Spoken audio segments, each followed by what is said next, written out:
David here, One Up Gaming, episode 370 of the One Up Gaming podcast. Almost at 400. I say almost, it's still 30 episodes away. Okay. Yeah, that's quite a long way away, isn't it, really? People might notice, I don't know if you can tell. I might zoom in, see if you notice. I'm diabetic. I've been today to get my eyes dropped and checked. So I can't focus, I can't see what the hell's going on. So I'm going to record a couple of bits of the show where I don't need to see, and then I'll record some other bits tomorrow or the next day where I will re-record like the news where I really need to read what's happening. But this will just be quick 1, 2 and 3, just bits and bobs that I can do without seeing. So if I'm looking into the wrong distance, or I'm looking up or down somewhere, I've got nothing to focus on, so I don't know exactly what I am doing. So I apologise for that. So I guess go read Joe Dowling's book. Just search Joe Dowling on, I guess, the Amazon Kindle store. And the book is called The Outrunners. Buy it or subscribe to the service and download it. Anything you want, please. It's amazing. I will try and... God damn. My eyes have stopped working now. Everything else is just like shutting down in protest. But yeah, buy his book, read it. Email the guy, let him know that you've bought it and you're looking at it and you're reading it. And you got the idea from us. So as always, we're sponsored by Games Inspired Music. With that, you can buy it, you can stream it. It's available on like Amazon, it's available on the Play Store, it's available on Google Store. That is the Play Store, I believe. I don't know. Anyway, it's an album, got 20 odd bits of music. Buy it, stream it, and 20% of each sale will go to the Child's Play charity. So buy the album, make sure that you're giving them a good time.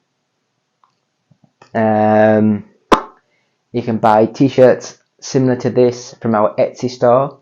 Just go to Etsy and search One Up Gaming, all one word, and you can go and find over 200 items of clothing that we've got. Cups, mugs, glasses, t-shirts, coats, dresses, commodo? Isn't a commode what you sit on and poop in? T-shirts, hats, they're the main. T-shirts and hats, what more do you need? But yeah, please, buy. Oh God, I've gone off it today. These must be affecting me much more than just my eyes. But yeah, so that is that. So we'll have a quick break and we'll come back with the games played this week. So back in a few seconds. Hello Andy, this is Colin. I won't be able to get in tonight. I'm sweating like a pig. Hi, One Up Gaming. Hi, David here from One Up Gaming. This is the One Up Gaming podcast, episode 370, and we're going to go through this week's games that we've been playing this week. We're going to go through... My brain's absolutely fried. I have no idea what I'm doing anymore. It's just crazy. If things look different, it probably won't do to you guys, but I don't have a desk, I don't have a computer, I don't have anything in this room anymore. All that's been moved downstairs into a cupboard, so now my computer's in a cupboard, so I walk into it and it's just my little cupboard. It's cool, I like it. It just had boxes in before, so I've moved them into other cupboards in the house. I love this house. It's like 3 bedrooms. This one is perfect just for a recording room. I've got nothing in here now apart from a load of clothes on the floor, which I wear every now and again. And so I've moved all my computer downstairs, and that is where I now sit and record, and I can play my Boostroid stuff, because my PC is pretty rubbish. So I can play some indie games on my PC, and that's just downstairs. So that's almost finished now, so I need to wait for a couple of little things and it's done. But yeah, if anyone notices, I'm looking randomly into other places that I don't quite know what I'm doing. One, the phone and everything's been moved, so the recording equipment used to be up there, and it used to record the full thing, and I cut myself out. Whereas now, everything's down on the floor at the moment. I've got a little tiny table, but it's like all the lights are around and the camera's on. So I'm not sure if I look up or if that'll look weird in the recording, or if I look down or if that'll look weird in the recording. I've also had my eyes sort of like drops put into my eyes. So I can see from here to the wall, that's perfect. But when I try and look at my hands or words here, so if I had my phone, I can't read the phone, it's all blurred. Everything's like hyper, like it just hurts at the moment. So hopefully in a few hours that'll go back to normal. So I'm just going to record some bits and bobs. So if I'm looking randomly, it's because I don't know where I'm looking, as I don't know what I'm doing. So first of all, EA Sports FC 24. I had a quick go at the player career where I created myself, and I play like the career mode as myself, get you an agent, choose the team you want to play at, and play. And I put myself as like a, I think it was a left wing back, or was it a right wing back, one of the two, and playing on the game. After a couple of games, it knocked Kieran Trippier out of the team, and I'm playing right back for Newcastle. And my little dude's rubbish. He can't shoot, he can't really pass, he's not fast, but I love this sort of game. This sort of mode where you play as one player doing the stuff. I really do enjoy it. Did they ever carry on doing this sort of game where it was like 10v10 online? Every player took a role of one player in the game. I really enjoyed that when that first started coming out. Yeah, I can't remember when it was. It would have been like FIFA 12, 13, that sort of time, I'd have a guess. And I really enjoyed it. I might have another look, see what happens. But that's as far as I've really got on the the FC 24 sort of game. I've not really played many like normal side-on sort of view games where you control the full team. And I've not played any online modes. I've not played the foot mode. I've never been a big fan of this sort of mode.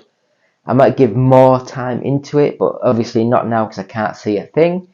But FC 24, it is just FIFA 23 updated, new little bits on, and a few little bits and bobs like twisted around, moved around, and I'm enjoying it. I think it's not a bad little game. It's the first football game I've bought from EA in what must be 2018, 2019 sort of time. So it's good 3-4 years now.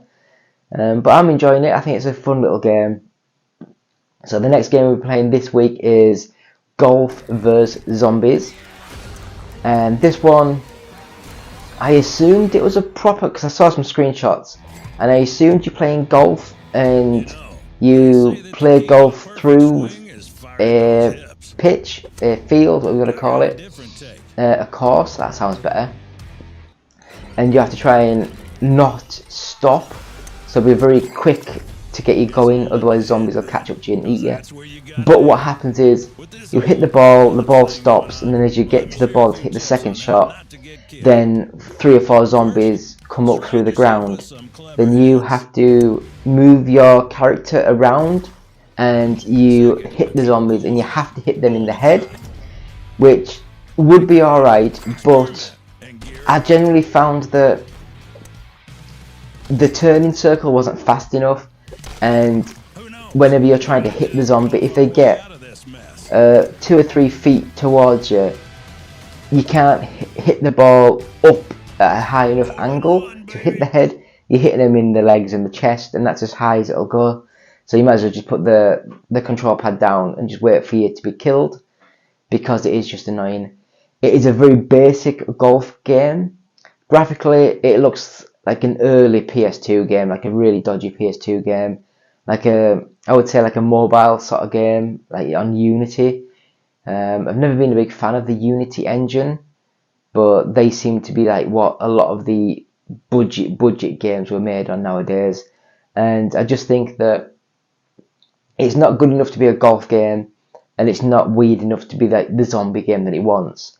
So I just think it's not one or the other, and it's just, in the end, it's just not very good. So I apologise. It's up on our website if you want to read the review, and we've got a gameplay video of it up on the YouTube channel, so you can have a quick look at that. So the next game playing this week was I Am Alive, and this one, is a really old game. I'd have a guess 2008, 2010, that sort of time. I'll be way out here, Warner. But it was on the Xbox 360, the PS3, and it was a third-person action adventure game where you don't really have any weapons per se, and it's more of a climb simulator.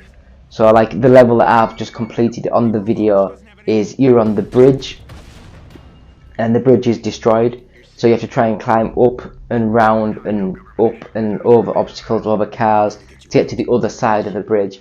And I really enjoy this, but it's just, the thing about the Uncharted sort of series is, yes, it's got these elements in, but it's also got a lot of action, shooting, combat, whereas this seems much more sedate in how you're doing things. I love the fact that it's all in black and white, and it just looks amazing even for an old-ish game. And yeah, I'd recommend I Am Alive. You can find it cheap. It's a good little game, and I really enjoyed it. The next game is Solar Ash, and this game was, or is, a weird 3D action adventure sort of game. You're sort of skiing on the land on clouds. The camera's quite far pulled back, so you're quite small on the screen as you're playing, and you collect orbs, you do things. It's a combat sort of game, and it's not a bad game. It's like puzzle orientated, platform orientated, and it's just, look at the video behind me. It's a nice looking game. It plays well, and I enjoyed my time with it. It was a fun little game. I enjoyed it. So yeah, Solar Ash. Sorry about that. No real good review there, is it? But it's a fun game, and I enjoyed what I played of it. Spiritfarer Farewell Edition. Now this one is weird with a capital W, and it's a 2D side-scrolling platform adventure game. You end up, I don't know if you, I really should pay attention on the game as I'm playing them.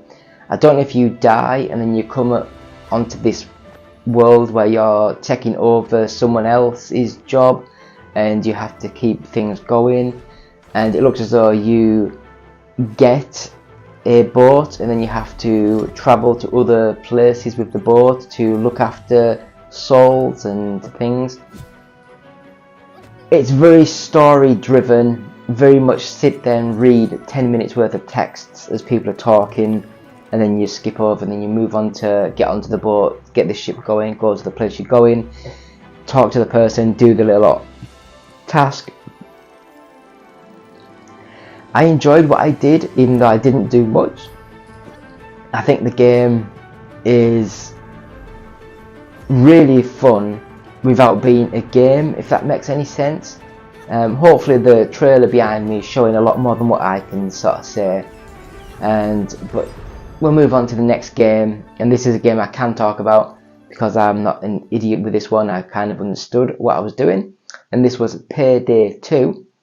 And with this one, I only played this because I was going to play Payday 3, and I downloaded Payday 3, I went to load it up, got to the title screen, pressed the A button, and then it says log into this certain like website sort of thing and put your username and your password and all that. It's like, do you know what? No, I'm not going to do all that, I can't be bothered. So I just deleted the whole thing and downloaded Payday 2.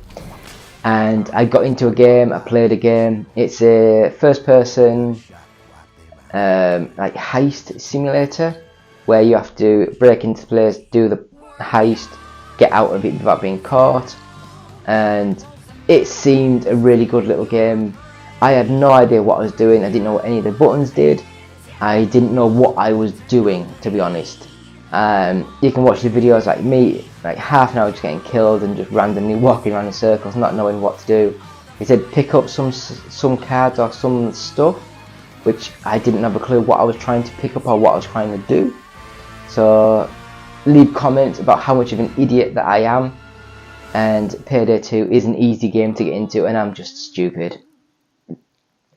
But it is just a first-person shooter that's slow-paced, and it borders on that sort of like mixture of like a little bit real but not real enough. So it's slow-paced but still quite fun, action-orientated, and I quite enjoyed what I played. So the last game that I played this week is DayZ.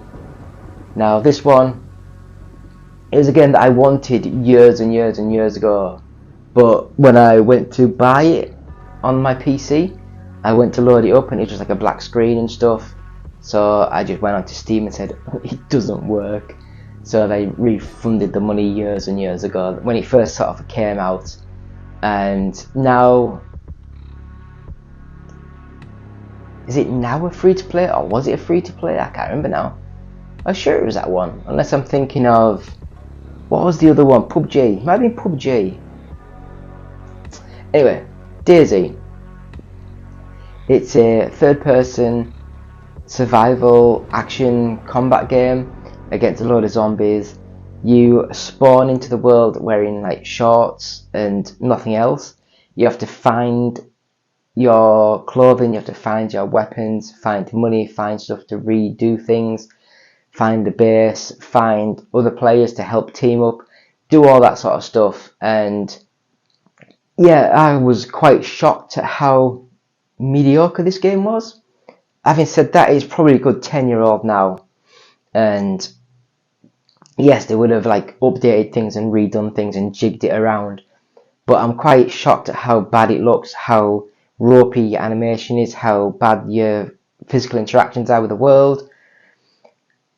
And I was just very disappointed in the whole game, to be honest.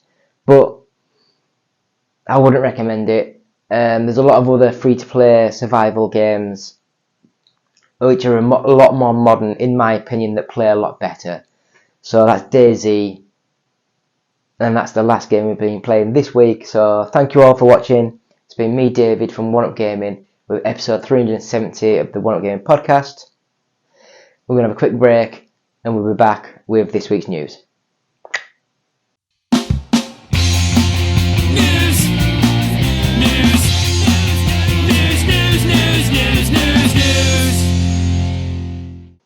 Hi, David here, One Up Gaming, episode 370 of the One Up Gaming podcast.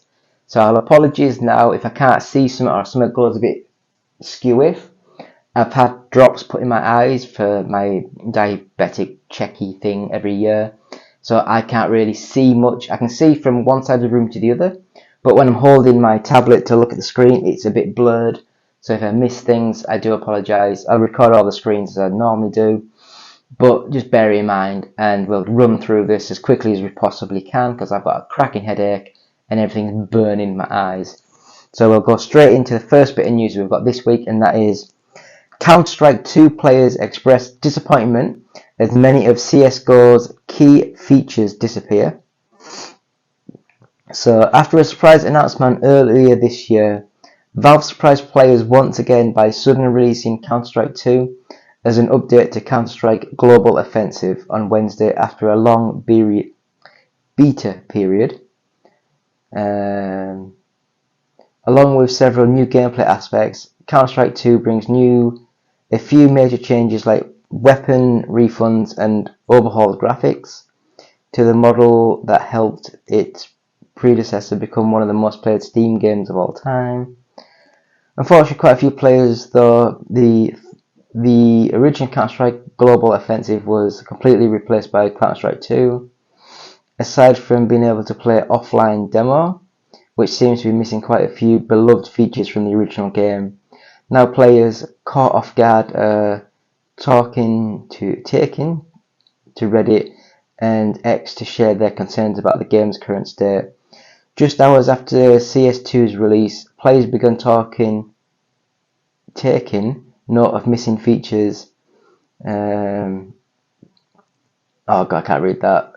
A large aspects of CSGO that have mysteriously disappeared from CS2, which includes several competitive and wingman maps, workshop maps, and entire game modes like Arms Race, Flying Scotsman, and Danger Zone. In the replies and across Twitter and Reddit, other players have now joined in on wondering where these mods went and if they'll return.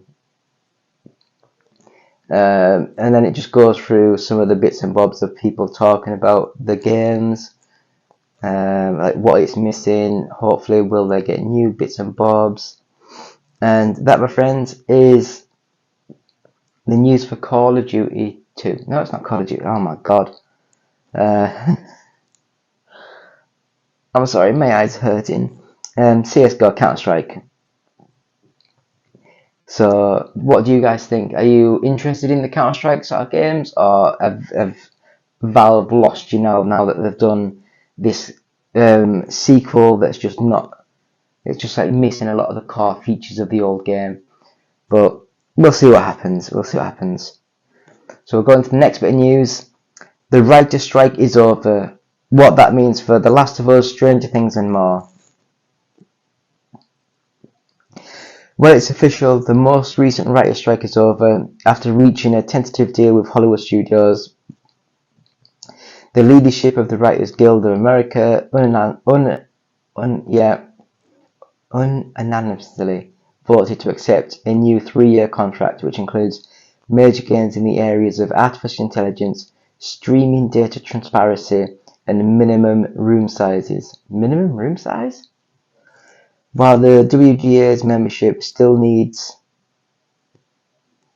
to vote to accept the contract, the Guide's leadership officially ended the work stoppage on Wednesday, giving writers full permission to leave the picket lines and head back to work after 148 days. Bloody hell.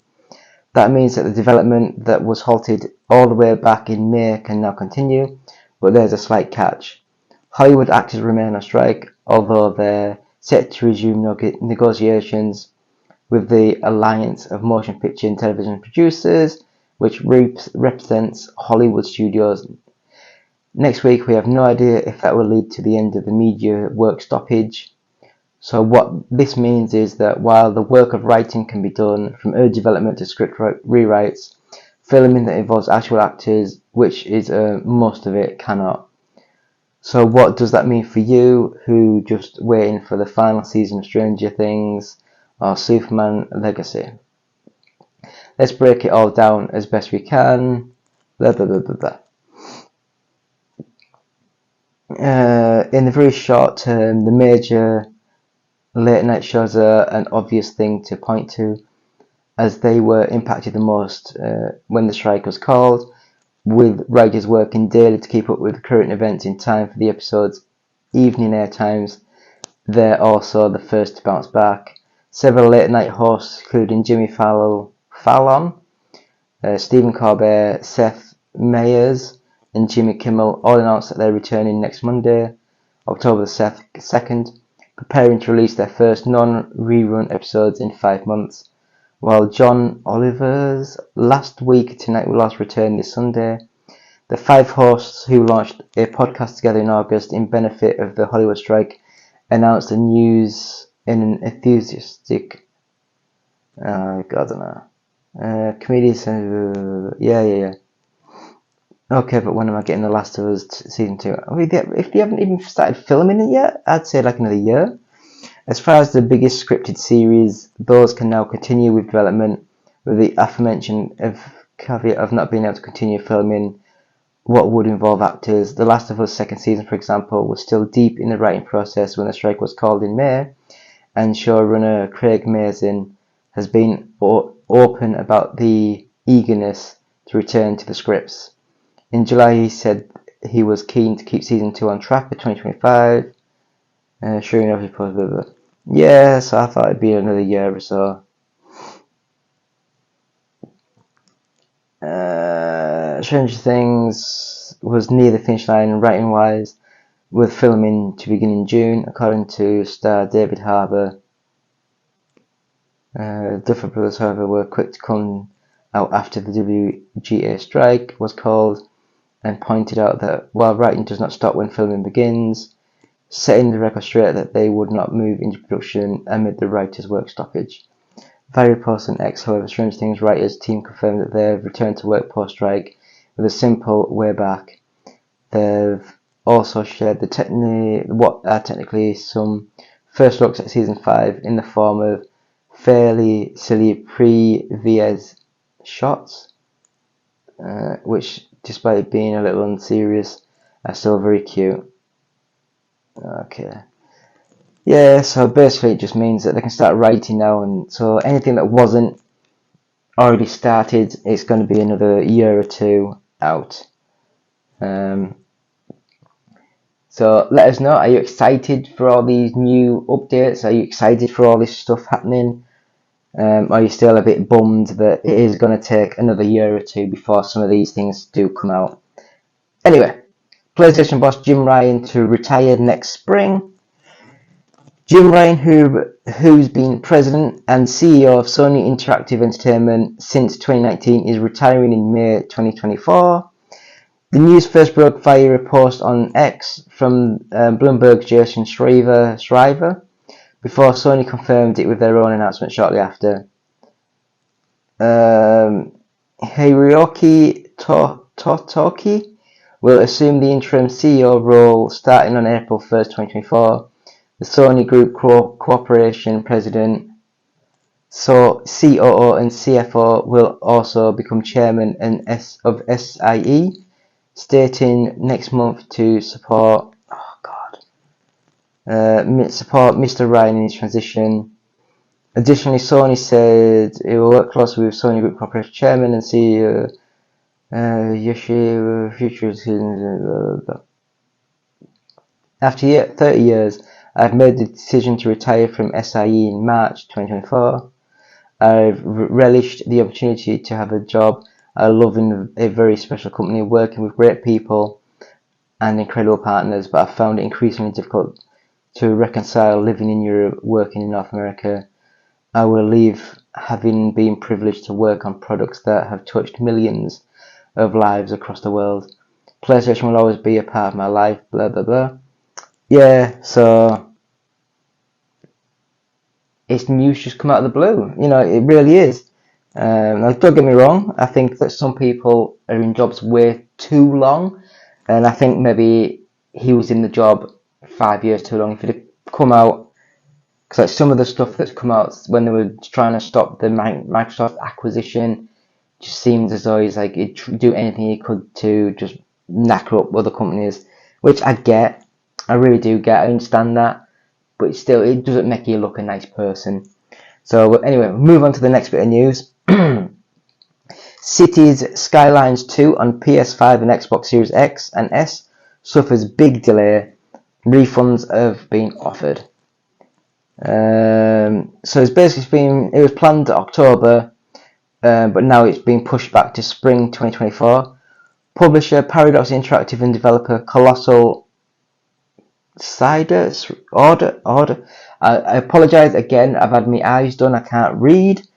Insisted the PC version of its hotly anticipated city building game is on track for the original release date of October 24th via Steam and the Windows Store, as well as PC Game Pass. We are hard at work getting the game ready for our release on October 24th, Paradox said in a statement issued to IGN. While doing so, we have come to realize that we need more time to reach the quality targets we have set, as we want to provide the best experience for our players. We are updating the release window for Xbox and PS5 to spring 2024. The additional time allows us to focus on matching the quality and performance across all platforms. Pre-orders will be automatically refunded, Paradox said, with no... I hate it when that little MailChimp just pops in. The refund process for the physical edition pre-order is handled via the retailer. yeah, what do you guys think of that? Now, I do remember a good few years ago now, this game, the Cities Skylines, had massive PR plus because you could play a single player. You can just play it. It was mint. Whereas the new SimCity game that came out, even if you were just playing the single player mode, you had to have it connected online, and it just wasn't as free flowing as the Cities sort of on Skylines games was. But now they've got all the hype and all the buzz with this game now. Maybe it's just a bit too much, and they just don't want to knacker up all the goodwill that they got last time. What do you guys think? Please leave comments below. So we'll move on to the next bit of news that we have got, and that one is, my friends, Gran Turismo Sports online service shuts down early 2024. Gran Turismo Sport owners better rev up those engines as developer Polyphony Digital announced today that online services for its 2017 racing sim will shut down early next year. In a new blog post on the official Gran Turismo website, Polyphony revealed that online services for Gran Turismo Sport will shut down January 31st. After that date, Gran Turismo Sport players will no longer have access to online services, including open lobby, garage car liveries, and sport mode. So if you have any trophies that require online play you have yet to unlock, the clock is ticking. Offline modes such as split screen multiplayer, the main single player campaign, world circuits, and time trials will still be accessible. Prior to the online service shutdown, yeah, is this the world that we're living in now? Most of these games get a 3-4 year lifespan, and then they all get shut down, basically, don't they? They all get canned. I understand it with the movies, with the racing games, because of all the sort of all of the licenses of the cars and everything, and it is just a weird moment in time when some of these games, yeah. Cyberpunk 2077 Phantom Liberty includes a hard-to-find Witcher reference. Spoiler, the following article features minor spoilers for Cyberpunk 2077 Phantom Liberty's fourth main mission. I don't care. Found a super sneaky reference to The Witcher 3 Wild Hunt hidden by CD Projekt inside Liberty expansion. As recorded in blah, blah, blah. Players will encounter a wall-mounted phone in Phantom Liberty's mission, while this is a one-off encounter where players contact Idris Elba's Solomon Reed for the first time. Going back to it and dialing a bunch of different phone numbers will net some interesting results. Thanks to Cyberpunk 2077 being open world, players can simply head back to the phone inside Captain Kalinete whenever they like to counter the Witcher reference. By dialing one of the numbers scribed in a post-it note, the players will be treated to the Witcher 3 main theme. Keanu Reeves' Johnny Silverhand smiles and gives a thumbs up at the successful hit as a crackly version of the song The Trial plays over the phone. You can check out some of the other fun references video above. I don't know. I don't know. Anyway, that's that. I'm just trying to crack through some of this news stuff because there's a lot of news articles this week. With my eyes knackering and really sore, I'm just gonna rattle through some of these. So apologies. And next up, John Cena, Zolo Marindudinia. Viola Davis returning as in DCU as James Gunn clarifies new canon. So basically, DC Studios co-CEO James Gunn has clarified exactly where DCU canon begins, and that John Cena, all these other people, are returning as Peacemaker, Blue Beetle, and Amanda Waller. In a series of posts on Threads, Gunn made clear that DCU canon will begin with animated series Creature Commandos, followed by Superman Legacy, and no currently released content like Blue Beetle will be required watching. Gunn also said that it's okay to be confused about the current plans, with many DC fans finding a mixed messaging regarding characters like Blue Beetle unclear, as the DC Extended Universe, which began with Zack Snyder's Man of Steel and will end with Aquaman the Lost Kingdom, comes to a close. Nothing is canon until Creature Commandos next year. It's sort of so basically they're starting that with the DCU. But yeah, it's just weird. I don't know. I mean, I don't really understand all this. I understand that movies are great when you link them together and have little Easter eggs, but also I remember a time when there was every different version of the movies and everything was different characters, different people, and I just don't understand why everyone now thinks that everything has to be linked to the same characters, the same actors. But we'll see what they do. We'll see what happens.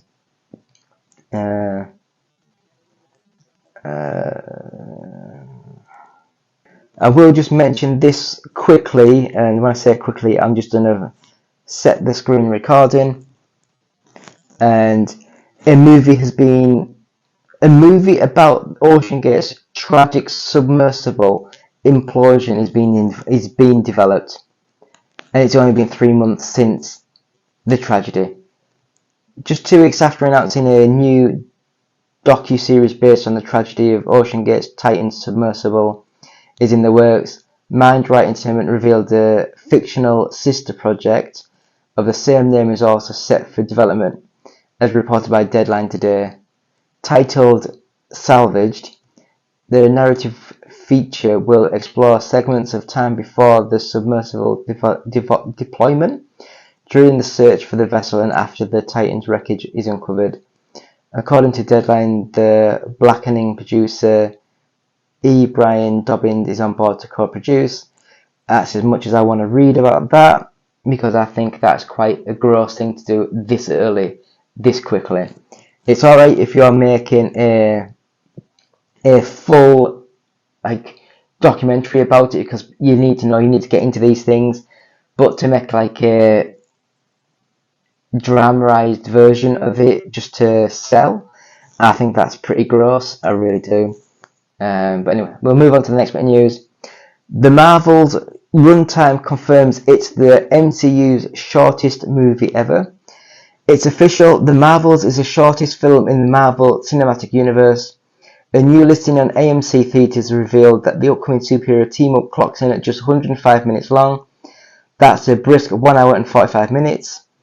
The Marvels beats the previous shortest MCU flick record by 7 minutes, and that's The Incredible Hulk and Thor: The Dark World, which both clocked in at 112 minutes long. But you get an idea, the Marvels really stacks up. We should take a look at some of Marvel's other superhero team-ups. I'll tell you what, then it goes on about the fucking Avengers, and no, it's not in the same category as all these sort of things. It's going to be a fun, pulpy little movie, and I'm, for the first time in a long time, excited to see this. I think it could be quite fun. But yeah, so that's that news. Again, I'm sorry, my eyes are burning like hell now. So we'll go straight into the next bit of news, and that, my friends, is new X-Men movie is reportedly entering early development at Marvel Studios. Is that just after the writer's strike finished? Now that the writer's strike is over, tons of projects will be able to restart development, and one of those is reportedly the highly anticipated new X-Men movie. According to a report from Deadline today, executives at Marvel Studios will start setting meetings to find a writer for the new project this fall. Per the report, there's no real rush to nail down someone for the highly sought after job, and the discussion will likely be made around the beginning of 2024.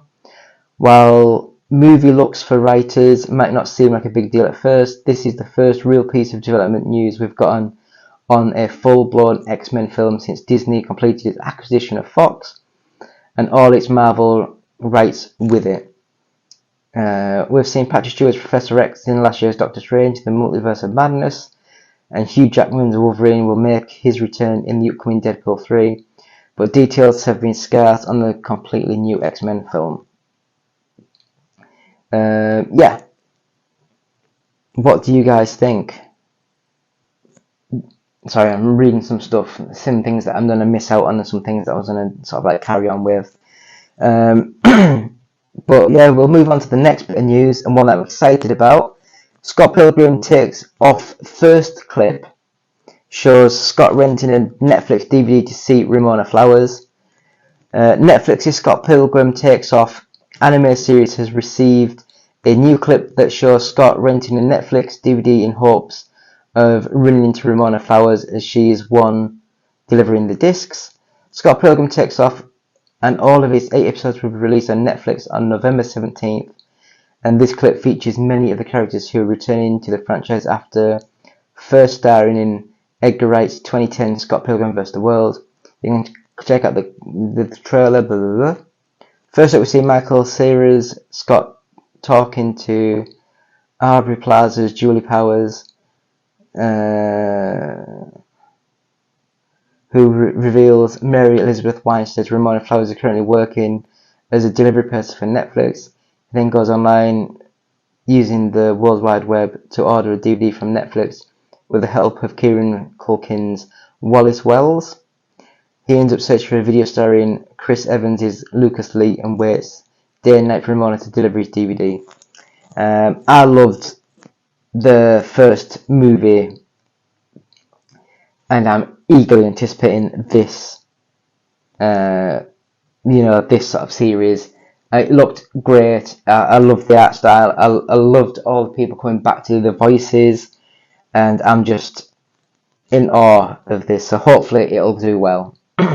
So last bit of news, unfortunately, more bad news. Harry Potter star Sir Michael Gambon dies aged 82. The legendary Irish-British actor is said to have died peacefully after suffering from pneumonia, according to a statement from his family. We are devastated to announce the loss of Sir Michael Gambon. Beloved husband and father, Michael died peacefully in hospital with his wife, Anne, and son Fergus at his bedside, following a bout of pneumonia. Gambon made his screen debut in Othello in 1965 alongside Laurence Olivier and Maggie Smith, going on to forge a career spanning over 60 years. He amassed a total of 148 films and TV credits throughout his career. Notably, Gambon's big screen roles included Gosford Park, never heard of it, Wes Anderson's Fantastic Mr. Fox, never watched it. He then took over as Professor Dumbledore in Harry Potter and the Prisoner of Azkaban, following the death of Richard Harris. He went on to star as Dumbledore for the rest of the main Harry Potter series. Again, horrible news. Horrible. He seemed a really funny, nice guy. And it is, as I say, I think I said that last week, it just seems that every single week we have a new person to sort of like read the obituaries. But we'll talk about this. Daniel Radcliffe and other Harry Potter stars pay tribute to the brilliant Michael Gambon. So yeah, there was like the Harry Potter Twitter people tweeted out. Jason Isaacs tweeted out. I don't know who James Phelps is. Jared Harris. So there's a lot of people that tweeted out about him, and I do think that it's a sad loss to the world. He seemed a great guy. And that, my friends, is the news this week from One Up Gaming with me, David, episode 370 of the One Up Gaming podcast. So please stick with us. We'll be back with a little bit more, and thank you. Goodbye.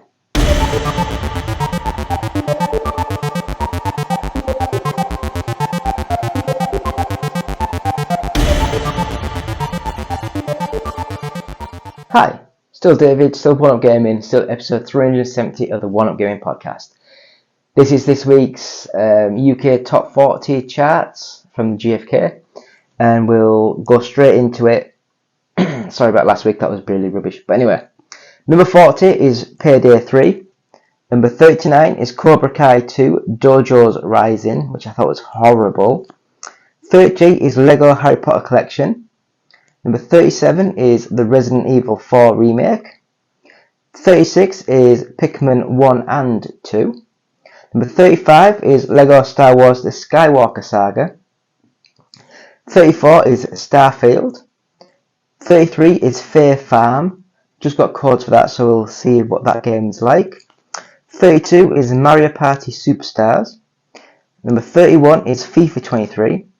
Number 30 is Super Mario 3D World plus Bowser's Fury. 29 is Pokemon Scarlet.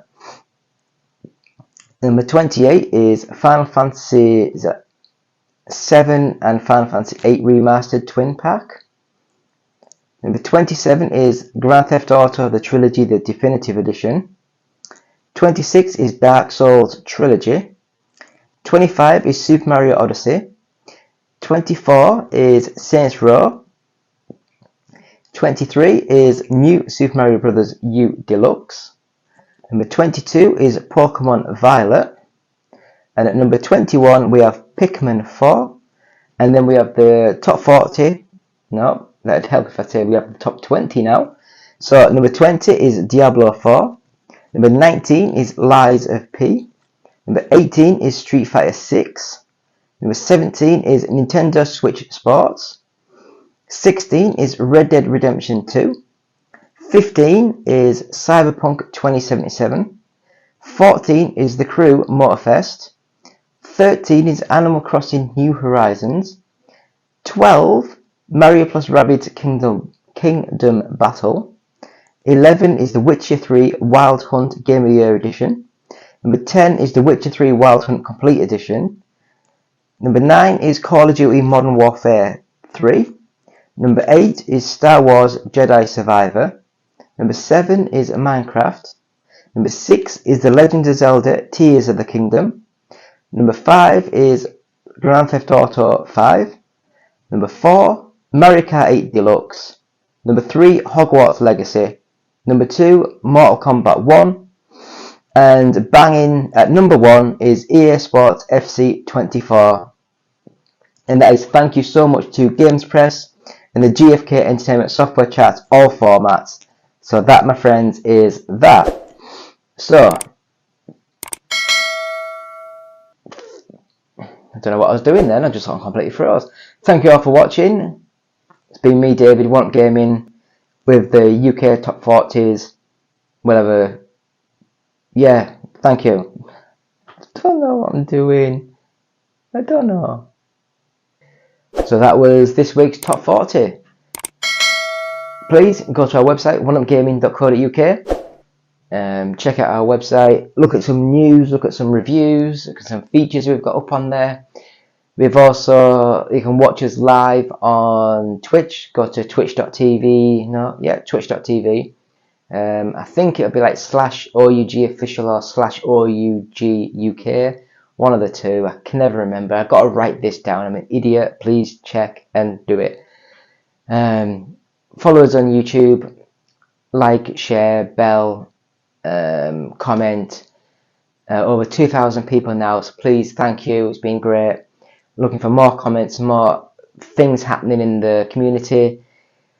We have competitions, giveaways. Like down here right now, I can see there's an Evercade cartridge.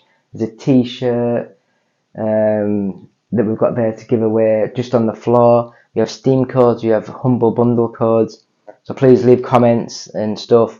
Just sort of just say in any of the comments, just put like T-shirt or Evercade or Steam or Humble Bundle, and we'll go through and give some of these away.